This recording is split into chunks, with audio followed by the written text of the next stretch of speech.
आज हम लोग पढ़ेंगे अटलांटिक ओशियन के सीज के बारे में। विकिपीडिया के अनुसार अटलांटिक ओशियन में 12 सीज हैं, मतलब 12 समुद्र हैं। सबसे पहले नॉर्थ अमेरिका और साउथ अमेरिका के बीच में जो सीज है वो है Baffin Bay, Hudson Bay, Gulf of Saint Lawrence, Gulf of Mexico और सरागासो सी और कैरिबियन सी। ठीक है। और जो अफ्रीका के ऊपर यूरोप साइड में जो सीज है वो है आपका नॉर्थ सी, बाल्टिक सी, आयरिश सी, सेल्टिक सी, इंग्लिश चैनल, मेडिटेरियन सी और लेब्राडोर सी। ठीक है। सबके बारे में हम लोग एक एक करके पढ़ेंगे सबसे पहले, और देखेंगे कि उसके आसपास कौन सा देश है, कौन सा कंट्रीज है। तो चलिए स्टार्ट करते हैं। सबसे पहले देखते हैं हम लोग Atlantic ocean north America side वाला। ठीक है, मतलब कनाडा यूएस वाला। सबसे पहले हम लोग आते हैं बैफिन बे में।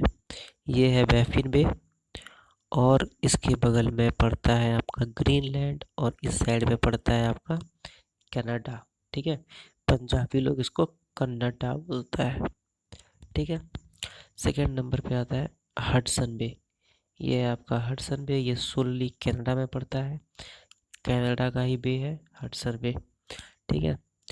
तीसरा आता है आपका गल्फ ऑफ सेंट लॉरेंस, जो कि यहाँ पर है अपना गल्फ ऑफ सेंट लॉरेंस। ठीक है। उसके बाद आता है कैरिबियन सी। कैरिबियन सी यहाँ पर है। कैरिबियन सी एक्चुअल में जो वेस्ट इंडीज़ क्रिकेट टीम है वो कैरिबिया का ही है। तो उसमें से कुछ कुछ जो देश है वो है आपका Saint Kitts and Nevis, Antigua and Barbuda, Dominica. इससे सारा प्लेयर सब आता है और सब कोई बन के वेस्ट इंडीज़ का प्लेयर कहलाता है। ठीक है। उसके बाद आता है हम लोग का गल्फ ऑफ मैक्सिको।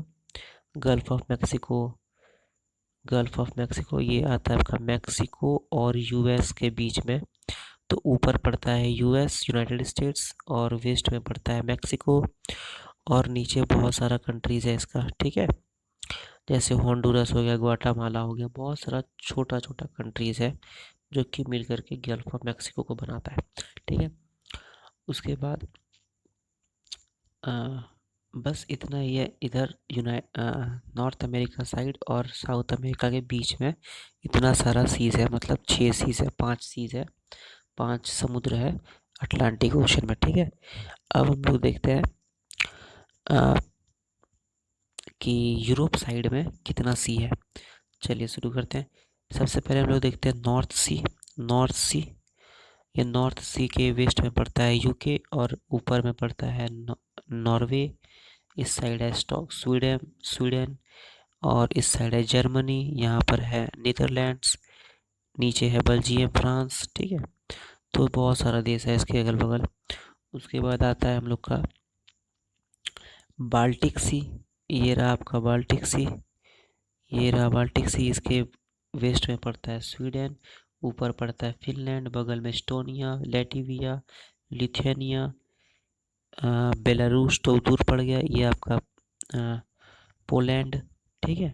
तो इसके आस पड़ोस में बहुत सारा देश पड़ता है बाल्टिक सी के आस पड़ोस में। उसके बाद आ गया आपका आयरिश सी। आयरिश सी आइलैंड में, ये यहाँ पर हो गया आयरिश सी, ये वाला। ठीक है। इसके अगल में आयरलैंड, ये यूके। फिर आता है आपका सेल्टिक सी। सेल्टिक सी ये रहा, ये यूके और आयरलैंड के नीचे पड़ता है। उसके बाद आ गया इंग्लिश चैनल। इंग्लिश चैनल यहाँ पर है, फ्रांस और यूके के बीच में, यूनाइटेड किंगडम के बीच में। ठीक है। फिर आ गया आपका मेडिटेरेनियन सी। मेडिटेरेनियन सी यहाँ पर है, ये रहा हमारा मेडिटेरेनियन सी। इसके आस पड़ोस में बहुत सारा कंट्रीज है, ये नीचे लीबिया, टूनिसिया, ऊपर टर्की, ऊपर में ग्रीस, इटली। ठीक है। तो ये सारा बहुत सारा कंट्रीज है इसका। फिर अगर नीचे आ जाइए आप तो और इजिप्ट है, और भी बहुत सारा कंट्रीज है, इसराइल, साइप्रस। ठीक है। सीरिया, बहुत सारा कंट्रीज है, लेबनान। तो उसके बाद आते हैं हम लोग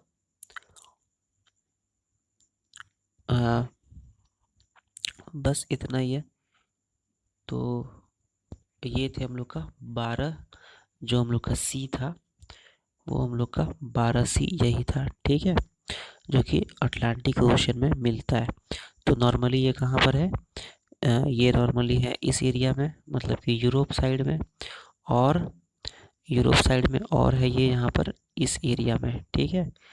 तो आप लोग का क्वेश्चन ये है कि आप लोग बताइए कि मेडिटेरेनियन सी के आस पड़ोस में कितना कंट्रीज़ है, और गल्फ ऑफ मैक्सिको के वेस्ट में कौन सा कंट्री पड़ता है, और बाल्टिक सी के ईस्ट में कौन सा कंट्री पड़ता है, ठीक है।